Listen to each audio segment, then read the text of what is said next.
ವೀಕ್ಷಕರೇ, hi, hello, ನಮಸ್ತೆ. ಯಕ್ಷ ಇನ್ಫೋ ಕನ್ನಡಕ್ಕೆ ಸ್ವಾಗತ. ನಾನು ಸತೀಶ್ ಸಾಲ್ಯ ಚಾರ್ಮಾಡಿ. ವ್ಲಾಗ್ ಮಾಡದೆ ಸ್ವಲ್ಪ ದಿನ ಆಗಿತ್ತು. ರೈಡಿಂಗ್ ವ್ಲಾಗನ್ನು ಮಾಡಿದ್ದೆ. ಉಡುಪಿಗೆ ಪೋಡ್ಕಾಸ್ಟಿಂಗ್ಗೆ ಹೋಗ್ಲಿಕ್ಕಿತ್ತಲ್ಲ, ಅದರದ್ದು ವ್ಲಾಗನ್ನು ಮಾಡಿದ್ದೆ. ಉಳಿದ ಹಾಗೆ ಯಕ್ಷಗಾನಕ್ಕೆ ಹೇಗೂ 6 ತಿಂಗಳ ವಿರಾಮ ಅನ್ನುವಂಥದ್ದು ನಿಮಗೆಲ್ಲ ಗೊತ್ತಿದೆ. ಸೊ ಈಗ ಮನೆಯಲ್ಲಿ ಹೇಗೂ ಸಂಜೆಯಿಂದ ನೈಟ್ ಎಲ್ಲ ಮನೆಯಲ್ಲಿ ಫುಲ್ ಆರಾಮದಲ್ಲಿ ಇರ್ತೇವೆ. ಏನು ವರ್ಕ್ ಎಲ್ಲ ಏನಿರೋದಿಲ್ಲ, ತೊಂದರೆ ಇಲ್ಲ. ಭಾನುವಾರ ಸ್ವಲ್ಪ ಪೋಡ್ಕಾಸ್ಟಿಂಗ್ ಎಲ್ಲ ಈಗ ಆಲ್ರೆಡಿ ನಮ್ಮ ವಾಹಿನಿಯಲ್ಲಿ ಆಗ್ತಾ ಇದ್ದೀನಿ, ನೀವೆಲ್ಲ ನೋಡ್ತಾ ಇರಬಹುದು. ಜೊತೆಗೆ ಫೇಸ್ಬುಕ್ ವಾಹಿನಿಯಲ್ಲಿ ಕೂಡ ವಿಡಿಯೋಸ್ಗಳನ್ನ ಒಂದಷ್ಟು ವಿಭಿನ್ನವಾದ ಕಂಟೆಂಟ್ಗಳನ್ನೆಲ್ಲ ಮಾಡ್ತಾ ಇದ್ದೇನೆ. ಸೊ ನೋಡ್ತಾ ಇದ್ದೀರಿ. ಕೆಲವರೆಲ್ಲ ಹೊಸಬರು ಯಾರಾದರೂ ನೋಡುವವರಿದ್ರೆ ನನ್ನ ತಮ್ಮೇಲ್ ನೋಡಿ ವಿಡಿಯೋವನ್ನು ಕ್ಲಿಕ್ ಮಾಡಿ ನೋಡುವವರಿದ್ರೆ ನಿಮಗೆಲ್ಲ ನನ್ನ ವಾಹಿನಿಗೆ ಸ್ವಾಗತ ಅಂತ ಹೇಳ್ತೇನೆ. ನಾನು ಕೆಲವರಿಗೆ ಪರಿಚಯ ಇದೆ, ಕೆಲವರಿಗೆ ಪರಿಚಯ ಇಲ್ಲ. ಮತ್ತೆ ಕೆಲವರು ಕೂಡ ಕಮೆಂಟ್ ಬಾಕ್ಸಲ್ಲಿ ಎಲ್ಲ ಹೇಳ್ತಾ ಇರ್ತೀರಿ, ನೀವು ಏನು ಕಾಲೇಜಲ್ಲಿ ಜಾಬ್ ಮಾಡೋದಾ, ಏನು ಮಾಡೋದು, ಏನು ಎತ್ತ ಅಂತ ಹೇಳಿ. ಎಸ್, ನಾನು ಕಾಲೇಜಲ್ಲಿ ಜಾಬ್ ಮಾಡೋದು. ನಾನೊಂದು ಪದವಿ ಕಾಲೇಜಿನಲ್ಲಿ ಉಪನ್ಯಾಸಕನಾಗಿ ಅರ್ಥಾತ್ ಲೆಕ್ಚರ್ ಆಗಿದ್ದೇನೆ. ಜೊತೆಗೆ ಯಕ್ಷಗಾನ ಕಲಾವಿದನಾಗಿ ಕೂಡ ಇದ್ದೇನೆ. ಸದ್ಯಕ್ಕೆ 1 ವರ್ಷದಿಂದ ಯೂಟ್ಯೂಬ್ ವಾಹಿನಿಯನ್ನು ಮಾಡಿಕೊಂಡು ಬರ್ತಾ ಇದ್ದೇನೆ. ಇದಿಷ್ಟು ನನ್ನ ಪರಿಚಯ ಹೇಳಿರುವಂಥದ್ದು. ನಾನು ವಿಡಿಯೋ ಬೇರೆ ಕಂಟೆಂಟನ್ನು ಮಾಡ್ತಾ ಇದ್ದೆ. ಒಂದು ಫೇಸ್ಬುಕ್ಕಲ್ಲಿ ಅಥವಾ ಯೂಟ್ಯೂಬಲ್ಲಿ ನೀವು ನೋಡಿರ್ಬೋದು, ಯಾರಿವರು ಅಂತ ಹೇಳಿ ಒಬ್ಬೊಬ್ಬರ ಪರಿಚಯವನ್ನು ವ್ಯಕ್ತಪಡಿಸುವಂಥದ್ದು ಇದೇ ರೀತಿ ವಿಡಿಯೋ ಮಾಡ್ತಾ ಇದ್ದೆ. ಬಟ್ ಈಗ ನನಗೆ ಹೀಗೆ ಇನ್ಸ್ಟಾಗ್ರಾಮ್ ಸ್ಕ್ರೋಲ್ ಮಾಡುವಾಗ ಯಾರೋ ಒಬ್ಬರು ಪಾಪ ವಿಡಿಯೋ ಮಾಡಿದ್ರು. ಏನು ವಿಡಿಯೋ ಅಂತ ಕೇಳಿದರೆ ತಡೆದು ಹೇಳ್ತೇನೆ. ಅದಕ್ಕಿಂತ ಮುಂಚೆ ನೋಡಿ, ಹಿಂದೆ ಮನೆ ಕಾಣ್ತಾ ಇದೆ. ಈಗ ಗಂಟೆ ಎಷ್ಟಾಯ್ತು ಅಂತ ಕೇಳಿದರೆ ನಾನು ಇಮಿಡಿಯೇಟ್ಲಿ ಈಗಲೇ ಅಪ್ಲೋಡ್ ಮಾಡ್ತೇನೆ ವಿಡಿಯೋ. ಸಂಜೆ ಒಂದು ಟೈಮ್ ಎಷ್ಟು ಅಂತ ಹೇಳಿ ನೋಡಿದರೆ, ವೆಯ್ಟ್,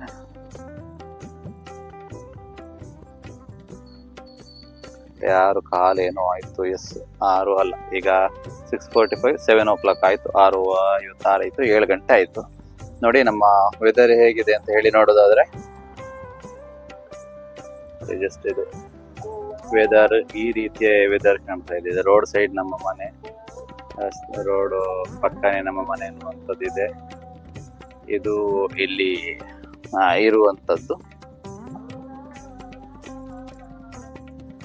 ಎಸ್, ನೋಡಿದ್ರಲ್ಲ, ಇದು ಸಂಜೆ. ನೋಡಿ ವೆದರ್ ಈ ರೀತಿ ಇದೆ. ಸಂಜೆ 7 ಗಂಟೆ ಆಗ್ತಾ ಬಂತು.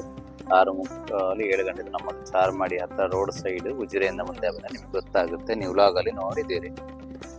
ನಾನು ಏನು ವ್ಲಾಗನ್ನು ಮಾಡೋದಕ್ಕೆ ಹೊರಟದ್ದು ಅಂತ ಕೇಳಿದರೆ, ಅದೇ ನಾನು ಯಾವುದು ವಿಡಿಯೋಸನ್ನು ಮಾಡ್ತಾ ಇದ್ದೆ. ಕಾಲೇಜು ಮುಗಿಸಿ ಬಂದು ವಿಡಿಯೋಸನ್ನು ಮಾಡ್ತಾ ಇದ್ದೆ. ನಾನು ಇನ್ಸ್ಟಾಗ್ರಾಮನ್ನು ಸ್ಕ್ರೋಲ್ ಮಾಡ್ತಾ ಇರುವಾಗ ಯಾರೋ ಒಬ್ಬರು ವಿಡಿಯೋ ಮಾಡ್ತಾ ಇದ್ರು. ವಿಡಿಯೋ ನೋಡಿದೆ ಇನ್ಸ್ಟಾದಲ್ಲಿ. ಮನೆಗೆ ಬಂದು ಮನೆಯಿಂದ ಬೆಂಗಳೂರಿಗೆ ಹೋಗ್ತಾ ಇದ್ದಾರೆ. ಏನೋ ಪಾಪ ಅವರಿಗೆ ಮನೆ ಬಿಟ್ಟು ಹೋಗುವಾಗ ತುಂಬ ಬೇಜಾರಾಗುತ್ತೆ. ಬೆಂಗಳೂರಿಗೆ ಹೋಗುವಂಥವ್ರು ನಮ್ಮ ಮಂಗಳೂರು ಭಾಗದವರೇ. ಅದಕ್ಕೆ ಅವರೇನೋ ಹೇಳ್ತಾ ಇದ್ರು. ಏನು ಕೇಳಿದ್ರೆ, ಊರು ಬಿಟ್ಟು ನಮಗೆ ಬೆಂಗಳೂರಿಗೆ ಹೋಗುವಾಗ ಇಷ್ಟು ಬೇಜಾರಾಗುತ್ತೆ, ಈ ದೂರ ವಿದೇಶದಲ್ಲಿ ದುಡಿಯುವವರು ಅಥವಾ ಅವರಿಗೆಲ್ಲ ಯಾವ ರೀತಿ ಫೀಲ್ ಆಗ್ಲಿಕ್ಕಿಲ್ಲ ಅಂತ ಹೇಳಿ. ನನ್ನ ಆತ್ಮೀಯರು ಕೆಲವರೆಲ್ಲ ಇದ್ದಾರೆ, ವಿದೇಶದಲ್ಲಿ ದುಡಿತಾ ಇದ್ದಾರೆ. ನನ್ನ ಸಬ್ಸ್ಕ್ರೈಬರ್ಸ್ ಇದ್ದಾರೆ, ನನ್ನ ಯಕ್ಷಗಾನದ ಅಭಿಮಾನಿಗಳಿದ್ದಾರೆ, ನನ್ನ ವಿಡಿಯೋವನ್ನು ನೋಡುವಂಥವರೆಲ್ಲ ಇದ್ದಾರೆ. ನನಗೆ ಹೌದು ಅಂತ ಆಯಿತು. ನಾವೆಲ್ಲ ವಿದೇಶಕ್ಕೆ ಹೋಗುವಂತಹ ಮನಸ್ಸು ಮಾಡಲಿಲ್ಲ, ಅಥವಾ ಮನಸ್ಸು ಮಾಡಿದರೆ ಅದು ನಮ್ಮ ಕಾರಣಾಂತರಗಳಿಂದ ಅಥವಾ ನಮಗೆ ಅದು ಸಾಧ್ಯ ಆಗಲಿಲ್ಲ. ಬಟ್ ಆದರೂ ಏನು ಕಡಿಮೆ ಸಂಬಳವೋ ಹೆಚ್ಚು ಸಂಬಳವೋ ಅಥವಾ ಏನು ಊರಿನಲ್ಲಿ ದುಡಿತಾ ಇದೆ. ಬಟ್ ಮನೆ ಬಿಟ್ಟು ದುಡಿಯುವಂತಹ ಕೆಲವೊಂದಷ್ಟು ಜನರನ್ನ ನನಗೆ ಪರ್ಸನಲ್ ಆಗಿ ವಿಡಿಯೋ ಮಾಡುವ ಅಂತ ಹೇಳಿ ಆಯಿತು. ಹೌದಲ್ಲ ವಿಚಾರಗಳು ಅಂತ ಹೇಳಿ. ಬಿಕಾಸ್ ಏನಂತ ಕೇಳಿದರೆ, ಪಾಪ ಎಷ್ಟೋ ಜನ ವಿದೇಶದಲ್ಲಿ 1 ವರ್ಷ 2 ವರ್ಷ ದುಡಿತಾರೆ, ಮತ್ತೆ ಊರಿಗೆ ಬರ್ತಾರೆ. ಊರಿಗೆ ಬಂದರೂ ಕೂಡ ಪುನಃ ವಿದೇಶಕ್ಕೆ ಹೋಗಬೇಕಾಗ್ತದೆ. ಊರಿನಲ್ಲಿ ಈಗ ಏನಿದೆ ಕೇಳಿದರೆ, ಮಳೆಗಾಲ ಆರಂಭ ಆಗಿದೆ. ಈಗ ಏನೋ ಫ್ಲೈಟಲ್ಲಿ ನಾವು ವಿದೇಶದಲ್ಲಿ ಇರ್ತಾರೆ, ಫ್ಲೈಟನ್ನು ಟಿಕೆಟ್ ಮಾಡಿದರೆ ಇಮಿಡಿಯೇಟ್ಲಿ ಬರ್ತೇವೆ, ಅದೆಲ್ಲ ಸೆಕೆಂಡ್ರಿ. ಆದರೂ ಕೂಡ ಜೀವನದ ಅನಿವಾರ್ಯತೆಗೆ ಬೇಕಾಗಿ, ಬದುಕಿನ ಅನಿವಾರ್ಯತೆಗೆ ಬೇಕಾಗಿ ವಿದೇಶದಲ್ಲಿ ದುಡಿಯುವಂತಹ ಪ್ರತಿಯೊಬ್ಬರಿಗೂ ಕೂಡ ನಾನು ಸೆಲ್ಯೂಟ್ ಅನ್ನ ಮಾಡ್ತಾ ಇದ್ದೇನೆ. ನಿಮ್ಮನ್ನ ನಮಗೆ ಪರ್ಸನಲ್ ಆಗಿ ನಮಗೆ ಈಗ ಮನೆ ಬಿಟ್ಟು 1 ವಾರ 2 ದಿನ ಇದೆ ನಮಗೆ ಇರುವುದಕ್ಕೆ ಅಸಾಧ್ಯ. ಯಾಕೆಂತ ಹೇಳಿದ್ರೆ ನಾವು ಹುಟ್ಟಿ ಬೆಳೆದದ್ದೆಲ್ಲ ಮನೆಯಲ್ಲಿ ಇರೋದ್ರಿಂದ ಮನೆ ಬಿಟ್ಟು ಕುಳಿತುಕೊಳ್ಳೋದಕ್ಕೆ ಆಗುವುದಿಲ್ಲ, ಅದು ಸಾಧ್ಯ ಇಲ್ಲ. ಬಟ್ ಆದ್ರೂ ಎಷ್ಟೋ ಜನ ನೀವೆಲ್ಲ ಇದ್ದೀರಿ, ತಮ್ಮ ಮನೆಯಲ್ಲಿರುವ ತಂದೆ ತಾಯಿಗಳಾಗ್ಲಿ, ಹೆಂಡತಿ ಆಗ್ಲಿ, ಮಕ್ಕಳಾಗ್ಲಿ, ಊರಿನ ಫ್ರೆಂಡ್ಸ್ ಆಗಿ ಎಲ್ಲರನ್ನ ಬಿಟ್ಟು ಸಂಪಾದನೆಗೆ ಬೇಕಾಗಿ ಅಥವಾ ಜೀವನದ ನಿರ್ವಹಣೆಗೆ ಬೇಕಾಗಿ ವಿದೇಶದಲ್ಲಿ ನೀವು ದುಡಿತಾ ಇದ್ದೀರಿ. ನನಗೆ ಇದರ ಬಗ್ಗೆ ಒಮ್ಮೆ ವಿಡಿಯೋ ಮಾಡುವ ಅಂತ ಯಾರೆಲ್ಲ ಇದು ನಾನು ನನ್ನ ಯೂಟ್ಯೂಬ್ಗೆ ಒಂದು ಕಂಟೆಂಟ್ ಆಗಬೇಕು ಅನ್ನೋ ಉದ್ದೇಶದಿಂದ ಮಾಡುವಂಥದ್ದಲ್ಲ. ಬಟ್ ನಾನು ಇನ್ಸ್ಟಾದಲ್ಲಿ ಆ ವಿಡಿಯೋ ನೋಡುವಾಗ ನನಗೆ ಫೀಲ್ ಆಯಿತು, ಎಷ್ಟೋ ಜನ ನನ್ನ ಸಬ್ಸ್ಕ್ರೈಬರ್ಸ್ ಕೂಡ ಇದ್ದಾರೆ, ನನ್ನ ವಿಡಿಯೋಸನ್ನೆಲ್ಲ ನೋಡ್ತಾರೆ. ಸೊ ಪ್ರತಿಯೊಬ್ಬರು ಎಲ್ಲಾ ಧರ್ಮದವರು, ಆ ಧರ್ಮ ಈ ಧರ್ಮ ಅಂತಂದ್ರೆ ಪ್ರತಿ ಧರ್ಮದವರು ಕೂಡ ತಮ್ಮ ಸ್ವಂತ ಮನೆಯನ್ನ ಬಿಟ್ಟು ವಿದೇಶದಲ್ಲಿ ಯಾರೆಲ್ಲ ದುಡಿತಾ ಇದ್ದೀರಿ ನೀವೆಲ್ಲರೂ ಕೂಡ, ನಿಮಗೆಲ್ಲರಿಗೆ ಕೂಡ ಈ ವಿಡಿಯೋ ನನ್ನ ಸಮರ್ಪಣೆ. ಆ್ಯಂಡ್ ನೀವೆಲ್ಲ ದುಡಿತಾ ಇರುವಂಥವರು ಜೀವನದ ಬದುಕಿನ ನಿರ್ವಹಣೆಗೆ ಬೇಕಾಗಿ. ಬಟ್ ಏನು ಬೇಸರ ಮಾಡಿಕೊಳ್ಬೇಡಿ, ನಾವು ಚೆನ್ನಾಗಿ ದುಡಿದು ಒಂದಷ್ಟು ವರ್ಷಗಳ ಕಾಲ ದುಡಿದು ಸಂಪಾದನೆಯನ್ನ ಮಾಡಿ ಮತ್ತೆ ಬಂದು ಊರಿನಲ್ಲಿ ಸೆಟಲ್ ಆಗುವ ಹಾಗಾಗಲಿ, ಒಳ್ಳೆ ರೀತಿಯ ಸಂಪಾದನೆಯನ್ನ ಮಾಡಿ ಮತ್ತೆ ನಾವು ಊರಿನಲ್ಲಿ ಇದ್ರೆ ಎಷ್ಟಿದ್ರು ಅಷ್ಟೇ, ಊರಲ್ಲಿ ನಾವು ಇರ್ತೇವೆ, ಎಷ್ಟು ಸಂಪಾದನೆ ಮಾಡಿದ್ರು ಅದು ಉಳಿಯುವಂಥದ್ದಿಲ್ಲ. ಆದ್ರೆ ಮನೆಗೆ ಒಂದು ಹೋಗ್ತೇವೆ ಅನ್ನುವಂತಹ ನೆಮ್ಮದಿ ಇರ್ತದೆ ಮನೆಯಲ್ಲಿ ಇರ್ತೇವೆ ಅಂತ ಹೇಳಿ.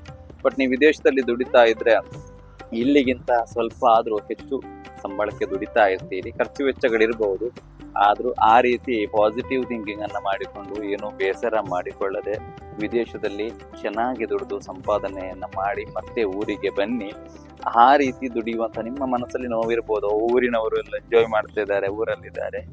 ಬಟ್ ನಾನೇನು ಹೇಳುವಂಥದ್ದು ಕೇಳಿ, ಇಲ್ಲ, ಊರಲ್ಲಿ ಪರಿಸ್ಥಿತಿಗಳು ಕೂಡ ಅಷ್ಟು ಚೆನ್ನಾಗಿರೋದಿಲ್ಲ. ಅಂದ್ರೆ ಏನು ಕೇಳಿದ್ರೆ ಇಲ್ಲಿ ಕೂಡ ಖರ್ಚು ವೆಚ್ಚಗಳು, ಸ್ಯಾಲರಿ, ಮತ್ತೆ ದಿನನಿತ್ಯ ಬೆಳಿಗ್ಗೆ ಡ್ಯೂಟಿಗೆ ಹೋಗ್ತೇವೆ, ಮನೆಗೆ ಬರ್ತೇವೆ, ದುಡ್ದದ್ದು ಹಾಗೆ. ನೀವು ವಿದೇಶದಲ್ಲಿ ಇದ್ರೂ ಕೂಡ ಊರಿನ ನೆನಪಾಗಬಹುದು, ಊರಿನ ವಿಚಾರಗಳು ಬೇಸರ ಆಗಬಹುದು. ಫ್ರೆಂಡ್ಸ್ ಎಲ್ಲ ಇರ್ತಾರೆ, ವಾಟ್ಸಪ್ ಸ್ಟೇಟಸ್ ಹಾಕೊಂಡಿರ್ತಾರೆ, ಅಥವಾ ಹಾಗೆ ಅಲ್ಲಿಗೆ ಹೋಗ್ಬೋದು ಇಲ್ಲಿಗೆ ಹೋಗ್ಬೋದು ಫಂಕ್ಷನ್, ಓಕೆ ಅದೆಲ್ಲ ಹೌದು. ಬಟ್ ಆದ್ರೂ ಕೂಡ ನೀವು ದೂರದಲ್ಲಿ ದುಡಿಲಿಕ್ಕೆ ಹೋದಂತಹ ನೀವುಗಳು ನಿಜವಾಗಿಯೂ ಗ್ರೇಟ್. And great. ಅದರ ಜೊತೆಗೆ ನಿಮಗೆ ಮತ್ತೊಮ್ಮೆ ನಾನು ಸೆಲ್ಯೂಟ್ ಅನ್ನ ಕೊಡ್ತಾ ಇದ್ದೇನೆ. ನಾವು ಊರಲ್ಲಿದ್ದು ಏನು ಸಾಧನೆಯನ್ನ ಮಾಡಲಿಲ್ಲ, ಬಟ್ ನೀವು ದೂರದ ಊರಲ್ಲಿ ದುಡಿದು ನಿಮ್ಮ ಮನೆ, ನಿಮ್ಮ ಬದುಕು, ನಿಮ್ಮ ಮನೆಯವರಿಗೋಸ್ಕರ ನೀವು ಕಷ್ಟಪಡುವಂಥ ಕಷ್ಟದಗಲ್ ಅನ್ನುವಂಥದ್ದು ಏನಿದೆ, ಅದಕ್ಕೋಸ್ಕರ ನನಗೆ ಆ ವಿಡಿಯೋ ನೋಡುವಾಗ ಮಾಡುವಂತ ಆಯ್ತು. ಅಂದ್ರೆ ನನ್ನ ಸಬ್ಸ್ಕ್ರೈಬರ್ಸ್ ಎಲ್ಲ, ನೀವೆಲ್ಲ ಯಾರು ನನ್ನ ಸಬ್ಸ್ಕ್ರೈಬರ್ ಇದ್ದೀರಿ,